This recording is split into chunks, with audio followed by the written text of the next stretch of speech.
ধরা খাও না বস, একদম কারেন্ট শক খাওয়ার মতো অবস্থা। ফুল ফিগারের ছবি দেয়নি, ছবি তুলে ফেসবুকে স্টোরি দেয়, আই অ্যাম হাংরি।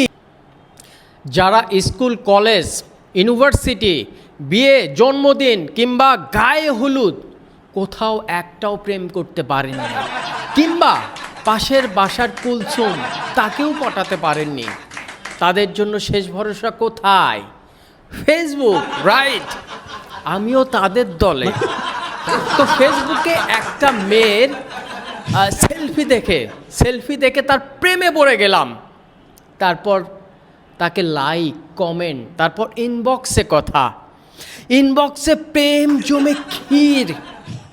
তারপর আমরা ডেট ঠিক করলাম, আমাদের একদিন দেখা হওয়ার দরকার, ডেফিনেটলি দরকার, এবং সেটা 14ই ফেব্রুয়ারি আমাদের ফার্স্ট ডেট।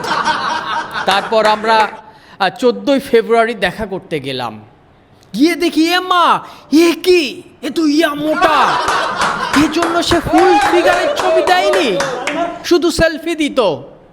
এটা শুধু রীতিমতো ধরা খাও না বস, একদম কারেন্ট শক খাওয়ার মতো অবস্থা।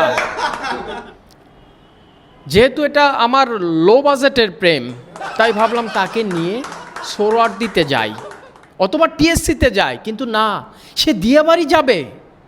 কি আর করার, ফার্স্ট ডেট বলে কথা, তাকে নিয়ে গেলাম দিয়াবাড়ি।